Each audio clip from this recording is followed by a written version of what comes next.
আমি Mohammad Shafiul Azam, professor Begum Badrunnesa college, Dhaka. আসুন্না travels, আমি আমার ব্যক্তিগত মতামত দেই। আমি যখন হজ করার নিয়ত করি, প্রথমেই আমি সার্চ করে আমার সামনে এই এজেন্সিটাই পড়েছিল এবং আমার কোনো দিকে চিন্তা না করে আমি একদিন ভিজিট করলাম।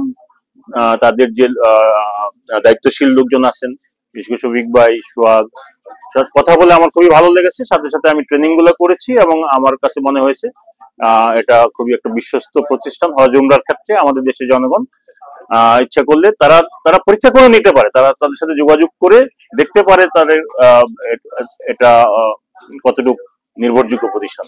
আমি পরীক্ষাও করেছি, আমি সবভাবেই তাদের সাথে যোগাযোগ করেছি, তারা যথেষ্ট সহায়তা করেছেন। কোনো একটা ছোটখাটো ব্যাপার থেকেও আমি জানার চেষ্টা করেছি, সবকিছু তারা সর্বতভাবে আমাদের সহযোগিতা করছে। তাদের মধ্যে কোনো বিরক্তি আমি লক্ষ্য করি নাই। এটা আলহামদুলিল্লাহ আমার জন্য এবং আমাদের যারা আসছি হজে সবার জন্যই খুবই ভালো বিষয়। আমরা যে যে আশা নিয়ে, যে কমিটমেন্ট নিয়ে আসুন্না ট্রাভেলস এর আওতায় হজে এসেছিলাম, ওনারা সর্বতভাবে চেষ্টা করেছেন তাদের কথাগুলো রাখতে এবং সব সময় আমাদের বিষয়ে সচেতন থেকেছেন।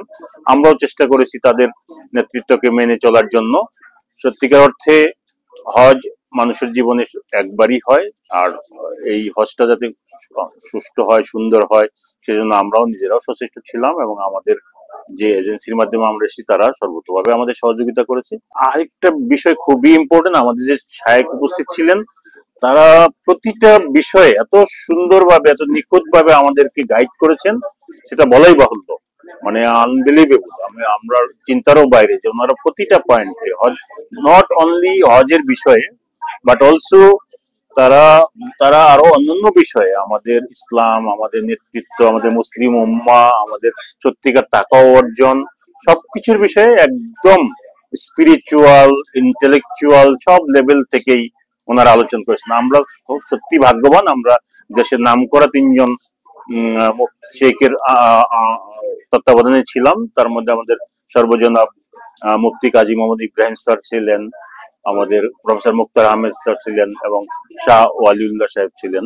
নামকরা শেখদের তত্ত্বাবধানে থাকায় আমাদেরও আল্লাহর রহমতে কাজগুলা করতে সহজ হয়েছে এবং আমরা তাদের কথাগুলো খুব মনোযোগ দিয়ে শুনেছি এবং আমাদের বাকি জিন্দিগিতে আমার মনে হয় হজের পরেও আমাদের এগুলা খুবই কাজে লাগবে, আমাদের পরিবারের জন্য, নিজেদের জন্য, মুসলিম উম্মার জন্য, দেশের সার্বিক ইসলামের পথে আমাদের জনগণকে সম্পৃক্ত করার ক্ষেত্রে, সব ক্ষেত্রে আমরা আমাদের এই শায়েখদের নির্দেশনাগুলো কাজে লাগবে। তারা সবকিছুই করেছেন কোরআন সুন্নাহর আলোকে।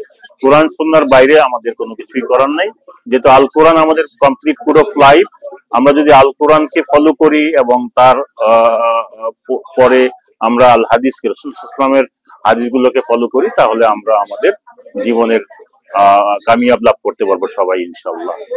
আমি তাদের সামনের দিনগুলো আরো আরো যারা হজ করতে চায়, উমরা করতে চায়, তাদের সাথে যোগাযোগ করে আসলে আমার মনে হয় সুন্দরভাবে, সুস্থভাবে, সুন্নাহ অনুযায়ী এবং কোরআন হাদিস অনুসারে তারা এই হজ এবং উমরা পালন করতে পারবে।